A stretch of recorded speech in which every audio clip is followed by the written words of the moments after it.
بسم اللہ الرحمن الرحیم۔ ڈاکٹر بصیرہ امبرین صاحبہ، منتظمین صاحبان، معزز خواتین و حضرات، عزیز طلباء و طالبات، بڑے اعزاز کی بات ہے کہ مجلس اقبال چشمہ نے جو روایت قائم کی ہے اقبال کے حوالے سے مذاکروں کی، ان کا حصہ بنتے ہوئے بڑی عزت افزائی کی بات محسوس ہوتی ہے۔ میرے پاس مقالہ بھی موجود ہے، لیکن میرا جی چاہتا ہے کہ آپ کے ساتھ اقبال کے حوالے سے دل کی باتیں کی جائیں۔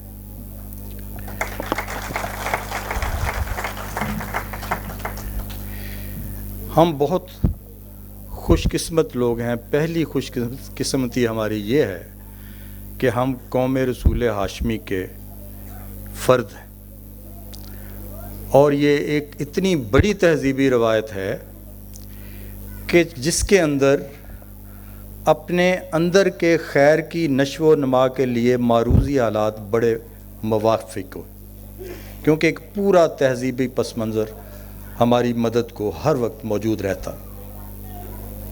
ہماری دوسری خوش قسمتی کہ ہم پاکستان کے شہری ہیں، جو اسی تہذیبی تسلسل کا ایک نتیجہ۔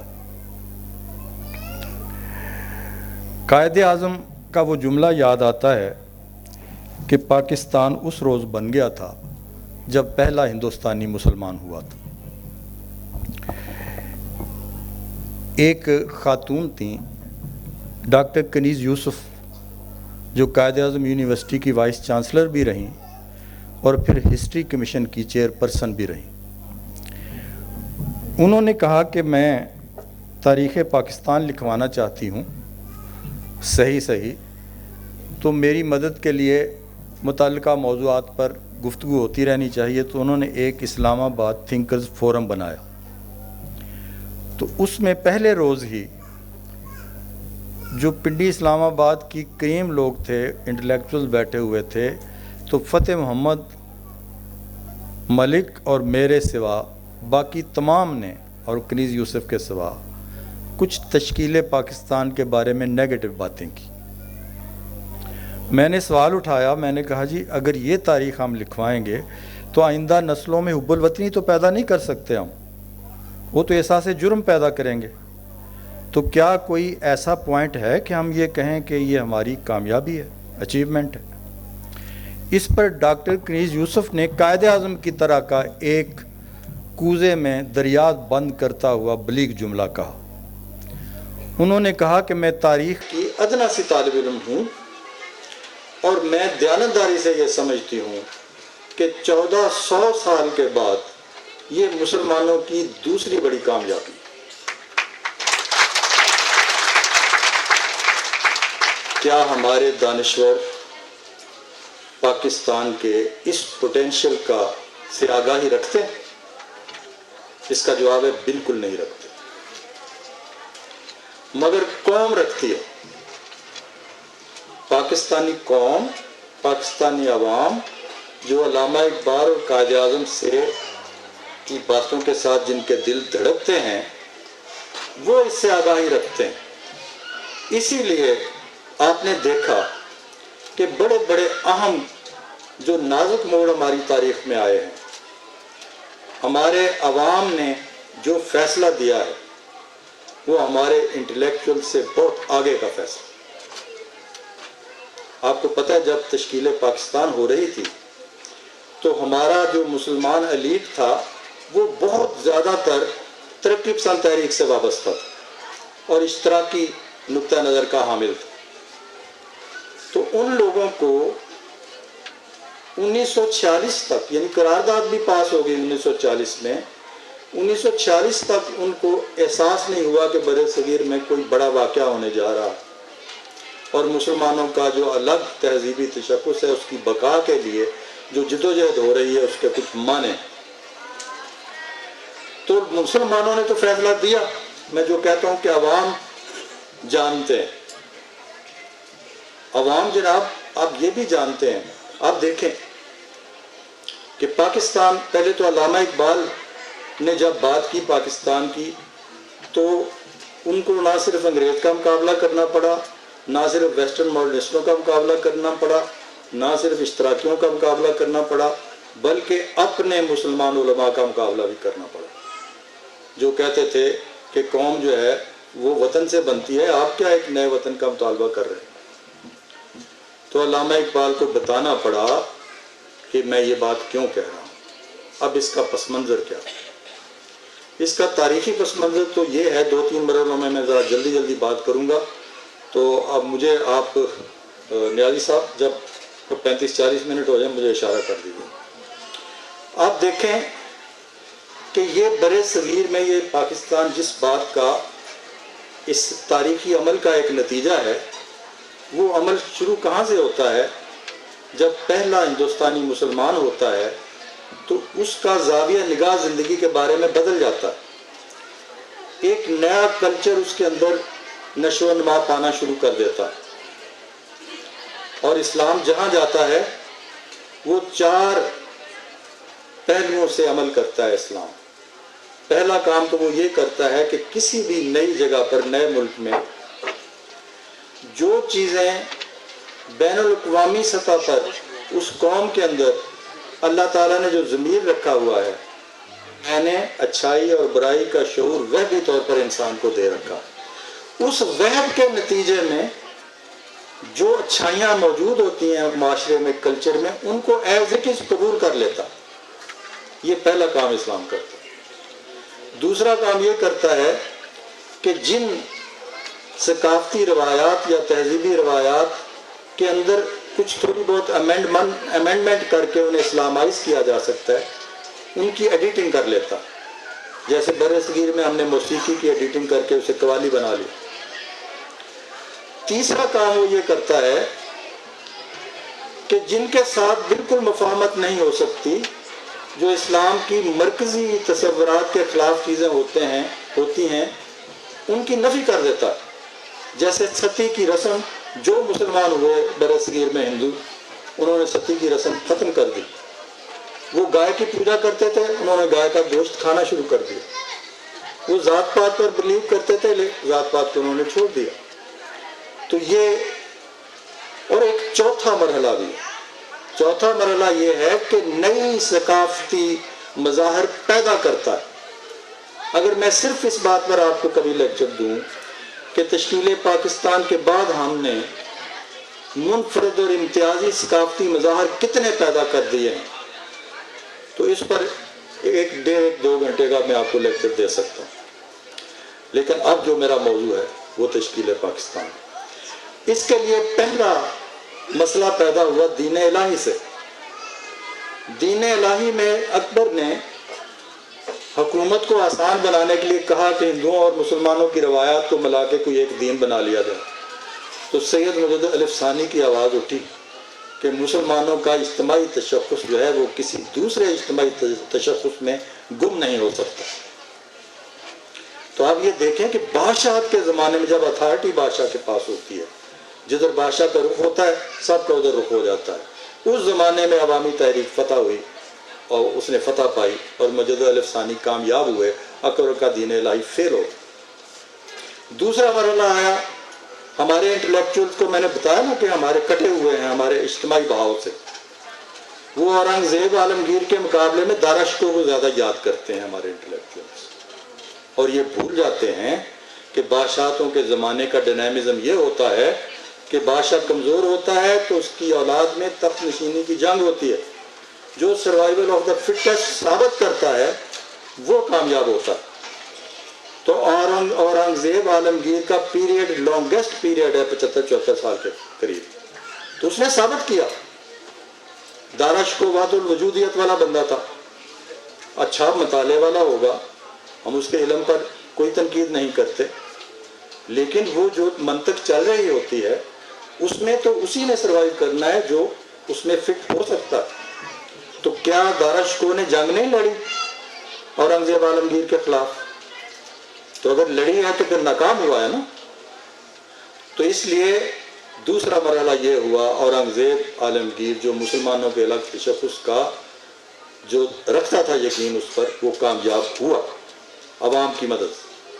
تیسرا مرحلہ آیا جب انڈین نیشنل کانگریس نے کہا کہ ہندوستان کی زبان جو ہے وہ ہندی ہوگی، اردو نہیں ہوگی، تو سر سید نے ویسا ہی جواب دیا اور کہا کہ آج مجھے یقین ہو گیا ہے کہ آپ نے نفرت پھیلا دی کہ جب تک ایک قوم دوسری قوم کو مکمل طور پر تابع نہیں کر لے گی، غالب نہیں آ جائے گی، اس وقت تک بر صغیر میں امن قائم نہیں ہوگا۔ یہ جواب ایک گروہ کی غلط بات کی طرف سے ایک شدید جواب تھا، یہ کوئی مدبرانہ جواب نہیں ہے، مجھے کہنے دیجئے یہ بات۔ اسی بات کو آگے چل کے پھر علامہ اقبال نے تھیورائز کیا۔ علامہ اقبال نے بر صغیر کا جو مسئلہ تھا وہ اپنے عالمی اور افاقی نظریہ ریاست کے ذریعے سے حل کیا۔ یہ کانفیڈنس اپنے اندر پیدا کرنا ہمیں چاہیے کہ یہ ایسی بات نہیں ہے کہ ہندو مسلم نفرت کے نتیجے میں پیدا ہو گیا، ایسی بات نہیں ہے۔ وہ لوگ جو یہ بات کہتے ہیں کہ ہندو مسلمان بڑے اتحاد سے، بڑے پیار سے، بڑی محبت سے رہ رہے تھے تو یہ انگریزوں نے آ کے بنوا دیا اور نفرت پیدا کر دی فلاں کو، وہ ذرا تھوڑا سا سوچیں۔ تاریخی اضافیت ایک چیز ہوتی ہے، جو امن آپ کو بادشاہتوں کے زمانے میں نظر آتا ہے وہ بادشاہ کے ڈنڈے کا نتیجہ ہوتا ہے۔ اگر بادشاہ کا ڈنڈا نہ ہوتا تو ہندو اکثریت مسلمانوں کو سروائیو کرنے دیتی۔ تو وہ امن جو نظر آتا ہے، کوئی بادشاہ اپنے ملک کے، اپنی ریاست کے اندر بد امنی برداشت نہیں کر سکتا، تو اس کے ڈنڈے سے وہ امن قائم ہے۔ اس لیے وہ نقطہ نظر فیل ہوا علامہ مشرقی کا جو یہ کہتا تھا کہ انگریزوں نے مسلمانوں سے لیا تھا ہندوستان تو مسلمانوں کو واپس کر کے جائیں۔ وہ بھائی تاریخ بدل گئی، پلوں کے نیچے سے بہت سا پانی بہہ گیا، اب بادشاہت واپس نہیں آ سکتی، اب عددی اکثریت والے نے حکومت کرنی۔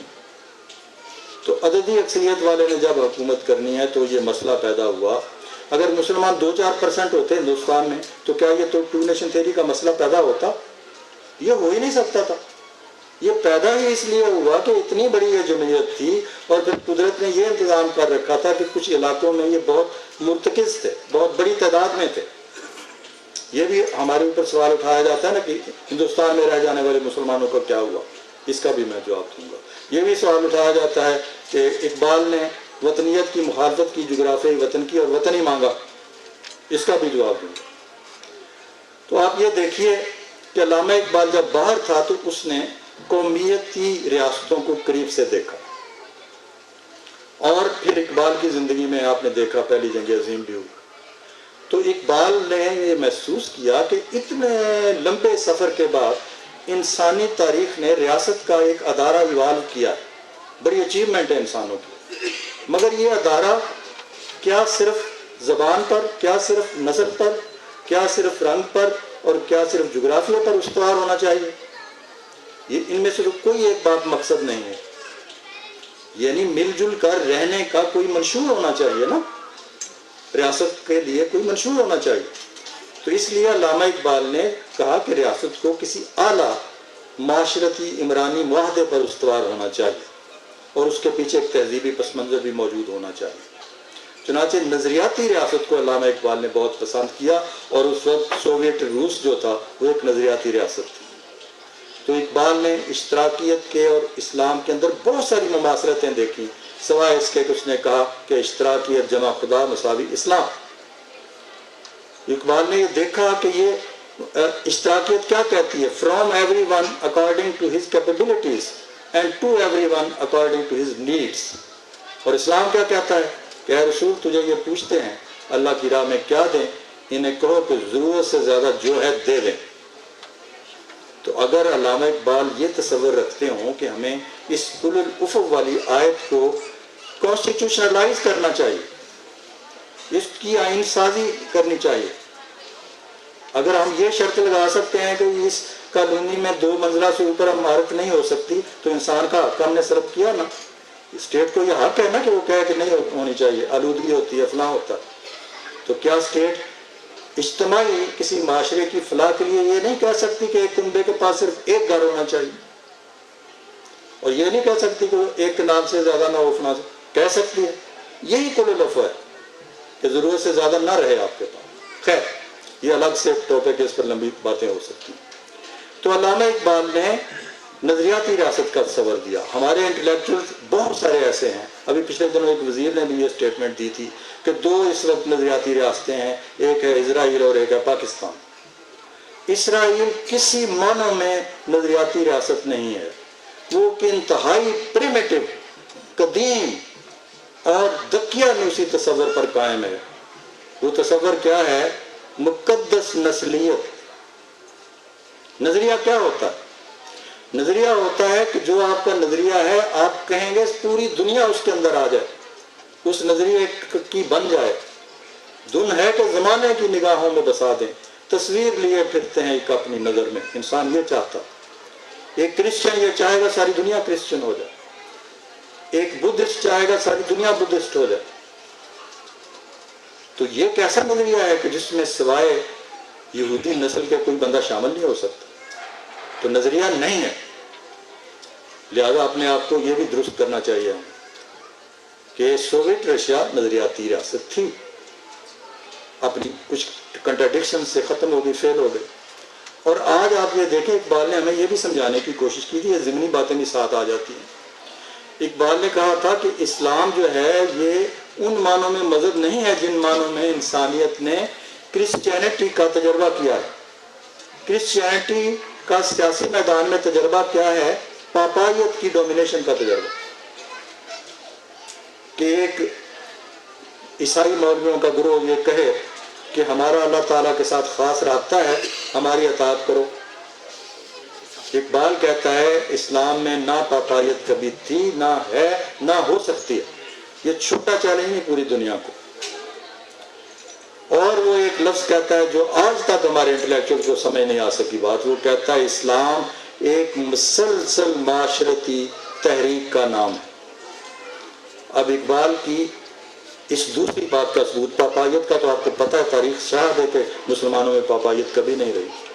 دوسرا ثبوت، آج دنیا میں ایک بھی مذہب مجھے بتا دیں، ایک مذہب بھی جو اجتماعی سروکار کے ساتھ آفاقی ظلم یا ظالم قوتوں کے خلاف تحریکیں بنا رہا ہو. کوئی لے نام کوئی ہے مذہب؟ ایک بھی نہیں ہے. سارے مذہب پرسنل مسئلہ بن گئے ہوئے ہیں. اسلام اس لیے اقبال کہتا ہے کہ مسلسل تحریک کا نام ہے کہ جگہ جگہ، چاہے ایران ہو، چاہے عراق ہو، چاہے اپنا کشمیر ہو، چاہے افغانستان ہو، ابھی 48 ملکوں کو 69 لوگوں نے نکالا اور اتنی لمبی تاریخی جنگ لڑی. ہمارے انٹلیکچوئلز کے پاس ایک کلمہ خیر نہیں ہے. بھی ان کے اسلام سے اتفاق نہ کریں آپ، تو کیا انہوں نے قومی آزادی کی جنگ نہیں لڑی؟ اس کا انکار کیا جا سکتا؟ تو ایک لفظ نہیں ہے آپ کے پاس. تو کون جو ہے اس کو پتا. اسی لیے جمہوریت کا چیمپئن جو ملک ہے سپر پاور، وہ روس کو جمہوری قدریں یاد دلاتا رہتا ہے، چین کو جمہوری قدریں یاد دلاتا رہتا ہے، لیکن مسلمان معاشروں میں وہ جمہوریت افورڈ نہیں کرتا. مگر یہ جمہوریت بھی افورڈ نہیں کرتا. ایک بات تو روحانی جمہوریت کی بات کرتا. تو کبھی ہم نے اس پر غور کیا کہ دشمنوں کو قوم رسول ہاشمی کے پوٹینشیل کا پتہ ہے. امریکہ کو پتہ ہے کہ مسلمان معاشروں کا جو اجتماعی رائے ہے وہ استعماریت کے خلاف جاتی ہے. یہ ہماری پاور کلب کو بھی پتہ ہے. اسی لیے اقبال نہ عالمی پاور کلب کو وارہ کھاتا ہے، نہ پاکستانی پاور کلب کو وارہ کھاتا ہے. یہ سچی سچی باتیں، میری عمر ہے کہ میں یہ باتیں کروں. تو یہ اقبال اس سے آگے جاتا ہے. تو اسی لیے آپ دیکھیں تمام مسلمان معاشروں میں بادشاہتوں کی سرپرستی کرتا ہے امریکہ، آمریتوں کی سرپرستی کرتا ہے، ناشناؤں کی سرپرستی کرتا ہے. کبھی سوال نہیں اٹھاتا. ہاں ہمارے اوپر یہ سوال اٹھا دیتا ہے کہ جناب یہ چائلڈ لیبر نہیں ہے، کیونکہ جب تک اس نے ہماری قالین بافی کی صنعت ختم نہیں کروا لی، چائلڈ لیبر کا غلغلہ ختم نہیں ہوا. جیسے وہ تباہ ہو گئی وہ صنعت، تو آج کوئی این جی او نہیں بولتی. چائلڈ بچے اسی طرح سے بیچارے کوڑے کرکٹ چنتے پھر رہے ہیں، لیکن کبھی آپ نے آواز سنی؟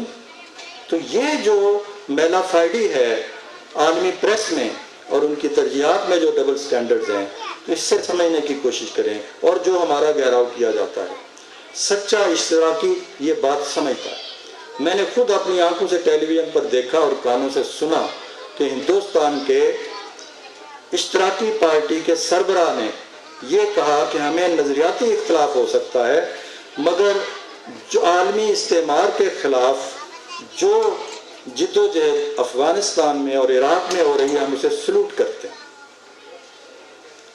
پاکستان میں کسی انٹلیکچوئل کو یہ توفیق ہوئی کہ وہ پریمپشن کو چیلنج کر سکے؟ بھئی ایک طاقت دنیا میں کہتی ہے مجھے جہاں کہیں سے خطرہ ہوگا میں وہاں پہلے حملہ کروں گا، یہ مہذب رویہ، کوئی انٹلیکچوئل نہیں بولتا۔ تو اس لیے کہ ہمارے انٹلیکچوئل کی ہینڈی کیپ یہ ہے کہ انہوں نے اسلام کے بارے میں اپنا مذہبی تصور بنایا ہوا ویسٹرن کتابوں سے۔ اس لیے ہمارے دوست وحید صاحب اسلامک انسائکلوپیڈیا سے بھی وابستہ رہے ہیں، مجھے ان سے ایک شکایت ہے، انسائکلوپیڈیا سے اور بھی جو لوگ وابستہ ہیں، کہ ہم اپنی نوجوان نسل سے کیا شکایت کریں؟ اتنی بڑی دستاویز کو 24-25 جلدوں میں جو موجود ہے، ہم آج تک اسے انٹرنیٹ پر شفٹ نہیں کر سکے، اس کی ہم سیڈیز نہیں بنا سکے۔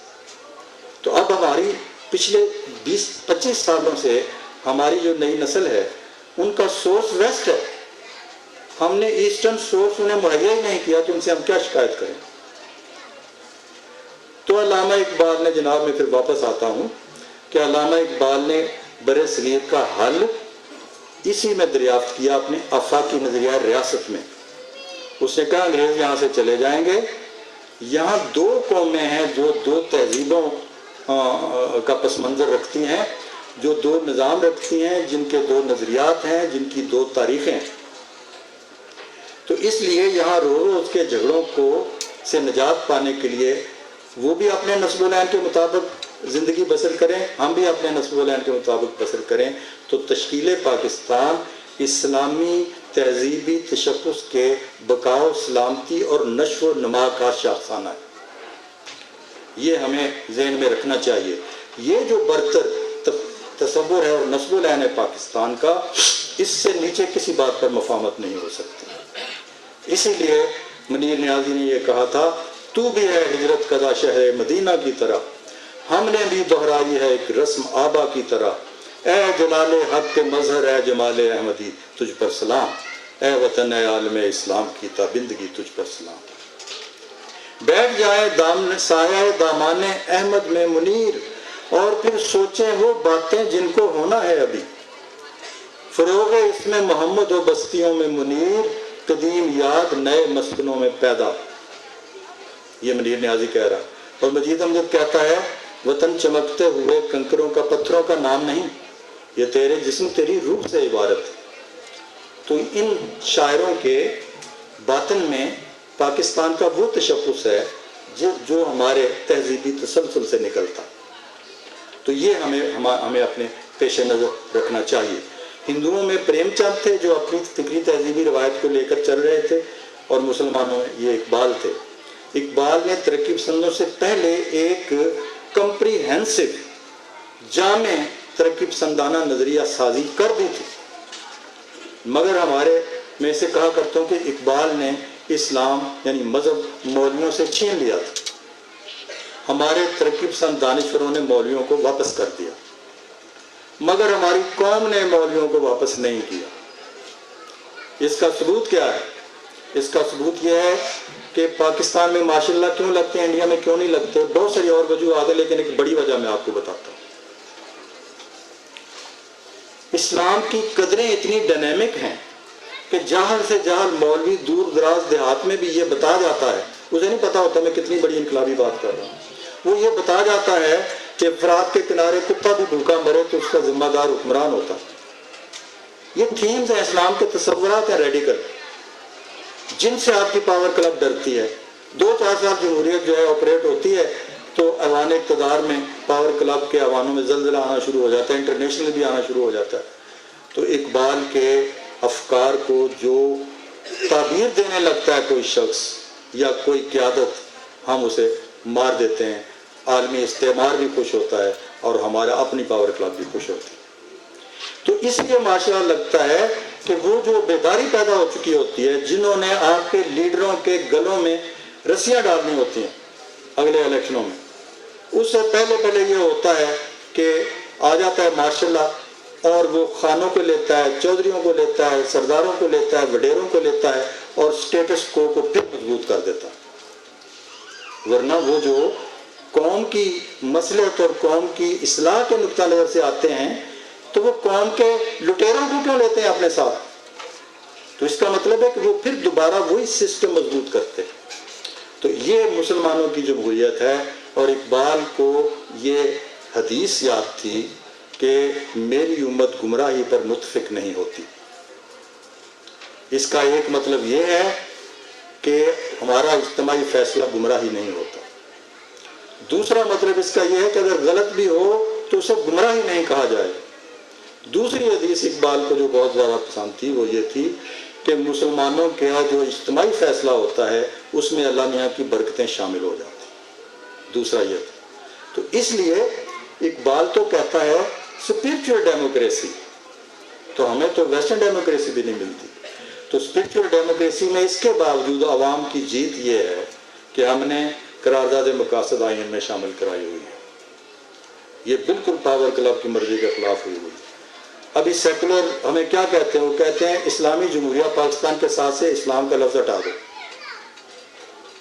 مجھے یہ شفقت صاحب جو ہیں وزیر تعلیم بھی رہے ہیں، انہوں نے ایک میٹنگ میں کہا کہ ہم نے سیکولرزم کے خلاف خام خواہ کا ایک رد عمل نہیں پیدا کر رکھا اپنے اندر۔ میں نے کہا جی ایسی ٹرمز جن کا تعلق معاشروں کے ساتھ ہوتا ہے، ان کے تبدیلیوں کے ساتھ ہوتا ہے، ان کو انسائکلوپیڈیا میں نہیں دیکھا جاتا۔ وہ دیکھا جاتا ہے کہ اس سرزمین پر جو اپنے آپ کو سیکولر لوگ کہتے ہیں وہ چاہتے کیا ہیں۔ تو اگر آپ کے پاکستان کا سیکولر یہ چاہے کہ اسلام کا لفظ ہٹائیں تو پتہ چل گیا نا ہمیں کہ ان کا سیکولرزم کیا ہے۔ اگر وہ کہیں قرارداد مقاصد جو ہے آئین سے نکالیں تو پتہ چل گیا نا کہ ان کا سیکولرزم کیا ہے۔ تو کیا ہم کتابوں میں دیکھتے پھر سیکولرزم کی تعریف کیا ہے؟ تو اقبال تو کہتا تھرو تھک اینڈ تھن تاریخ بنتی ہے، انسانوں کے ذریعے سے بنتی ہے، فلسفوں سے نہیں بنتی، انسانوں کی ٹوٹل پارٹیسپیشن سے بنتی ہے۔ تو اس لیے یہ جو ہمارے اجتماع میں عنصر ہے اور جوہر ہے، جس کو علامہ اقبال نے کہا ہے خاص ہے ترکیب میں قوم رسول ہاشمی، اپنی ملت پر قیاس اقوام مغرب سے نہ کر، خاص ہے ترکیب میں قوم رسول ہاشمی۔ اس خاص ترکیب کو ختم کرنے کے لیے نئے پیغمبر بھی پیدا کیے جاتے ہیں۔ اس خاص ترکیب کو ختم کرنے کے لیے ورلڈ بینک اور IMF کی کلچرل قسم کی وہ جو ہوتی ہیں ڈکٹیشنز بھی آتی ہیں، تعلیمی ڈکٹیشنز بھی آتی ہیں، معاشی ڈکٹیشنز بھی آتی ہیں۔ تو کتنا وقت ہو گیا جی؟ میں میرا خیال سمیٹوں اس کو۔ تو میں یہ عرض کرنا چاہ رہا تھا کہ اقبال نے اس اپنے آفاقی نظریہ ریاست میں یہ مسئلہ حل کرنے کی کوشش کی۔ اب آ جائیے جناب جو بندے ادھر رہ گئے ان کا کیا؟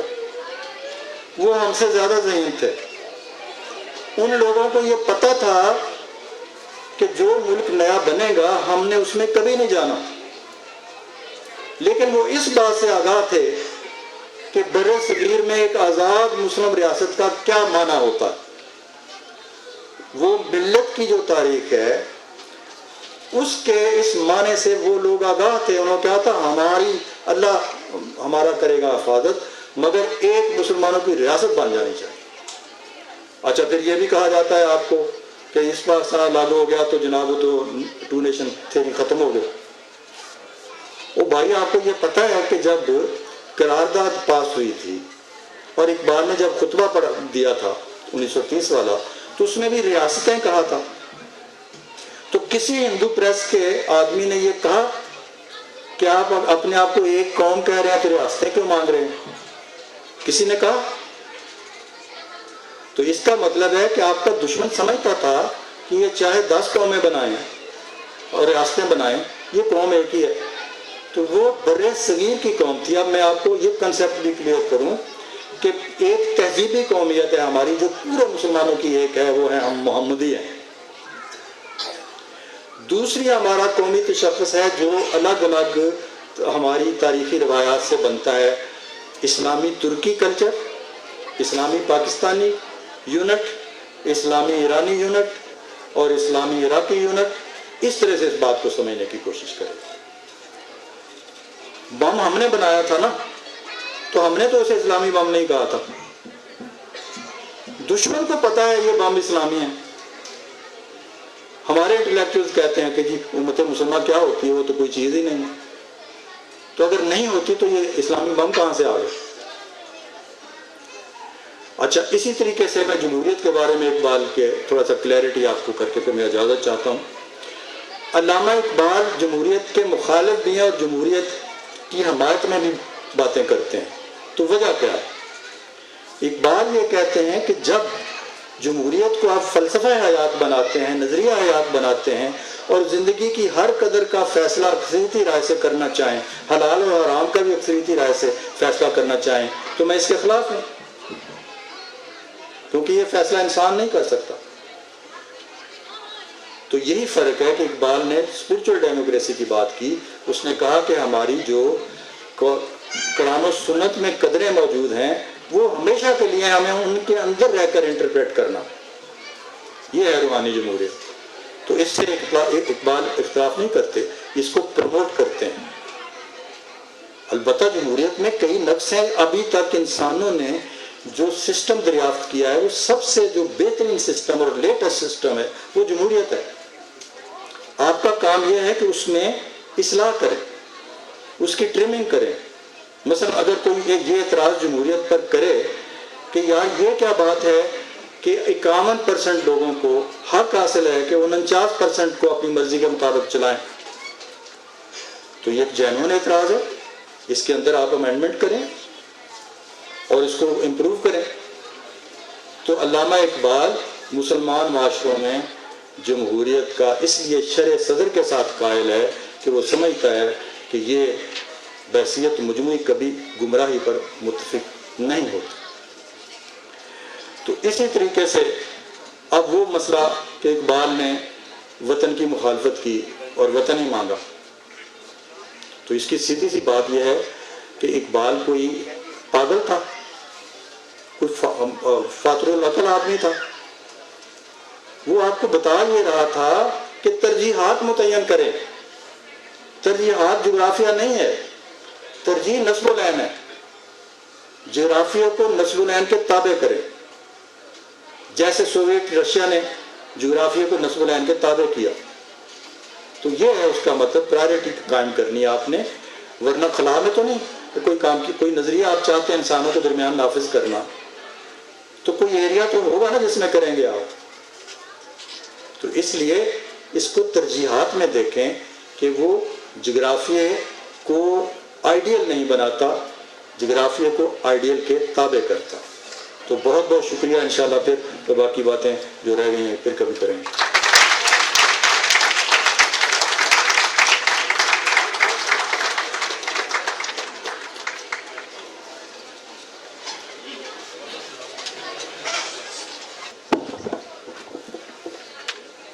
سامعین کرام, یقیناً آپ کے ذہن میں بے شمار سوالات ہوں گے. آپ کی تشنگی دور کرنے کے لیے میں معزز مہمانان گرامی سے ملتمس ہوں اسٹیج پر تشریف لائیں اور خواتین و حضرات کے سوالوں کے جواب دیں. پروفیسر ڈاکٹر بصیرہ امبرین صاحبہ, جناب محمد جلیل علی صاحب, اور آڈینس سے میری گزارش ہے کہ اس سیشن کو مختصر رکھیں اور معیاری کویسچنز جو ہیں وہ پوچھیں. Thank you. سر جی سوال ہے کہ جب پاکستان ماض وجود میں آیا تھا تو اسی دوران اور بھی بہت سے ملک آزاد ہوئے تھے, خاص کر عرب کنٹریز اور گلف. عام طور پہ کہا جاتا ہے کہ انگریز نے کیک سمجھ کے گلف کو جو ہے وہ چھوٹے چھوٹے ٹکڑوں میں بانٹ دی ہے. وہاں ہم کہتے ہیں جی کہ یہ انگریز کی سازش تھی, اور جب انڈیا کی پارٹیشن ہوتی تو ہم کہتے ہیں یہ ہماری جدوجہد کا نتیجہ تھا. تو ان کا انگریز اتنا ظالم کیوں تھا اور ہمارا انگریز اتنا اچھا کیوں تھا؟ دیکھیں بات یہ ہے, جن عرب کنٹریز کی آپ بات کر رہے ہیں ان کے پاس کوئی اقبال نہیں ہے. میں اس بات کی ذرا وضاحت کروں. یہ ہمیشہ میں کوٹ کیا کرتا ہوں کہ ایک تھیسس آیا تھا کہ پاکستان کانگریس نے بنایا تھا مسلمانوں سے جان چھڑانے کے لیے, اور ہمارے انٹلیکچوئل نے بہت ساروں نے کہا تھا کیا دی تھی سزا آ گیا. اب تاریخ دیکھیے کہ گاندھی کو کسی نے کہا کہ ان مسلمانوں سے نجات حاصل کریں، ان کو ایک خطہ دیں زمین کا اور ان سے نجات حاصل کریں. تو گاندھی نے یہ کہا کہ بھائی یہ اتنی سادہ بات نہیں، یہ تو انسانی تاریخ میں بہت بڑی بریک تھرو ہوگا. جن علاقوں میں یہ ایک مسلمان ملک بنانا چاہتے ہیں ان کے ساتھ مڈل ایسٹ ہے اور مسلمان ممالک کنیکٹڈ ہے. ابھی میں نے کہا نا اسلامی بم، یہ کون کہتا ہے؟ اچھا اگر انہوں نے بنوایا ٹھیک ہے تو یہ گاندھی کو کیوں فکر پڑ گئی کہ کہیں یہ مسلمان ایک ملک نہ بن جائے؟ اچھا اب آپ دیکھیے کہ تشکیل پاکستان کی مدد سے اور اس کی مثال سے کتنے مسلمان ملک آزاد ہوئے. پہلے کتنے تھے آپ جب پاکستان بنا؟ کتنے مسلمان ملک آزاد تھے؟ یہ ٹھوس تاریخ ہے. وہی آپ نے تو ابھی 20-25 سال ہوئے ہیں، کچھ 6-7 ریاستیں روس سے آزاد کرائی ہیں مسلمان. تو اس پاکستان کی ہیلپ سے ابھی یہ جو 48 ملکوں کو نکالا ہے افغانستان سے، تو ایک قوت یہ کہہ رہی ہے کہ ذمہ دار اس کا پاکستان ہے. اچھا تو اگر یہ کریڈٹ بنتا ہے تو آپ کہیں گے نہیں غلط کہہ رہی ہے. لیکن اگر یہ ہیلپ ان کی کرنا افاقی عالمی جرم ہے تو پھر کہیں گے آپ امریکہ ٹھیک کہہ رہا ہے، پاکستان نے کیوں ہیلپ کی؟ تو ذرا کچھ سوچیں. ایسے ہی بات ہے کہ اگر دارا شکوہ کے مقابلے میں اورنگزیب عالمگیر اس سے اکبر سے تو زیادہ پڑھا لکھا تھا نا، تو اکبر کو آپ اکبر اعظم کہتے ہیں جو ان پڑھ تھا. کیوں کہتے ہیں؟ اس لیے کہ وہ ہندو اور مسلمانوں کو ملا کے دین الہی بنا رہا تھا. اور جو اپنی الگ تشخص کی بات کرتا ہے اسے کہتے ہیں کہ یہ نہیں. تو یہ ڈبل سٹینڈرڈ ہے بھائی. میں نے جو اب بات کہی کہ ان کے پاس کیوں ہماری طرف دیکھتے ہیں، ذرا غور کریں. آپ کی اگرچہ پاور کلب بیشتر جو ہے وہ پرو سامراج رہی ہے، اس کے باوجود اس کے بھی کنفلکٹ بنتے رہے ہیں. اور ڈو مور کیوں کہا جاتا ہے ہمیں؟ ہمارا انٹلیکچوئل کہا کرتا تھا کہ ہم ڈبل کراس کر رہے ہیں افغانستان میں، ہم ساتھ بھی ہیں اور نہیں بھی ہیں اور ان کی ہیلپ بھی کر رہے ہیں. تو میں یہ کہا کرتا تھا کہ کتنوں کو توفیق ہے یہ کہنے کی. میں یہ کہا کرتا تھا کہ امریکہ نے طاقت کے ذریعے سے، پیسوں کے ذریعے سے پوری دنیا کو رام کر لیا. اگر پاکستان ڈبل کراس کر رہا ہے تو زندہ باد. میں کہتا رہا ہوں یہ بات. تو اب بات یہ ہے، میں نے ابھی کہا کہ آپ کی تو چائلڈ لیبر بھی سوال بن جاتی ہے، آپ کی چھوٹی چھوٹی باتیں سوال بن جاتی ہے. فنڈامنٹلسٹ آپ کو کہا جاتا ہے، لیکن ایک اور ملکوں میں گردن بھی اڑائی جاتی ہے، ہاتھ بھی کاٹے جاتے ہیں. کبھی عالمی پریس میں دیکھا آپ نے کبھی ایک بات بھی کہی گئی ہو ان کے خلاف؟ اس لیے کہ وہ بچے بن کے جی رہے ہیں ان کے عالمی سامراج کے. آپ نہیں بن رہے، ترکی نہیں بن رہا، ایران نہیں بن رہا، عراق نہیں بن رہا. یہ فرق کریں. Thank you. جی السلام علیکم. آپ نے دوران خطاب یہ کہا کہ علامہ اقبال نے چھین لیا تھا علماء سے جو نظریہ ہے، تو تحریک پاکستان میں جو علماء کا کردار ہے وہ بھی آپ کے سامنے ہے کہ علماء نے کس طریقے سے تحریک پاکستان میں کردار ادا کیا. جبکہ پورا افضال شریف نے کہا تھا کہ اگر قائد اعظم اپنے نظریے سے پیچھے ہٹ بھی جائے تو یہ علماء پاکستان لے کر رہیں گے. وہ اس کا کیا مطلب ہے؟ یہ بہت اچھی بڑی بات آپ نے کی ہے. جب ہم اصل میں کسی گروہ کی بارے میں کوئی بات کرتے ہیں تو بحثیت مجموعی کرتے ہیں. برصغیر میں جو سب سے بڑی علماء کی جو تھی جنہوں نے کیا ان کا نام لیتے ہیں. اور آپ کو پتہ ہے کہ جنہوں نے کیا انہوں نے قائد اعظم کی بھی تائید کی، انہوں نے اقبال کی بھی تائید کی جنہوں نے حمایت کی. ٹھیک ہے نا؟ انہوں نے اقبال کی اور قائد اعظم کی دونوں کی تائید کی. تو ہم بات کرتے ہیں ان علماء کی جو چھائے ہوئے تھے برصغیر میں، اور وہ سب سے بڑی جو جمعیت تھی، یہ مان لینا چاہیے کہ وہ سب سے بڑی آرگنائزیشن تھی. اچھا اب آپ دیکھیے کہ قائد اعظم کیا کہتا ہے اقبال کے بارے میں. قائد اعظم یہ کہتا ہے کہ ابھی میرے پاس ابھی پاکستان نہیں بنا تھا، وہ کہتا ہے ابھی میرے پاس کوئی حکومت نہیں ہے. یوم اقبال کا ہوا تو اس میں قائد-اعظم نے یہ تقریر کی. اور اگر کل کو میرے پاس کسی ملک کی حکومت ہو اور مجھے کہا جائے کہ کلام اقبال اور حکومت میں سے ایک چیز آپ رکھ سکتے ہیں تو میں کلام اقبال کو ترجیح دوں گا. اسی لیے اقبال چپتا ہے اور پاکستان کا سیکولر، پاکستان کا لبرل اور پاکستان کا ایتھیسٹ اقبال کے پیچھے پڑا ہوا ہے، لیکن اقبال کا کچھ نہیں بگاڑ سکتے.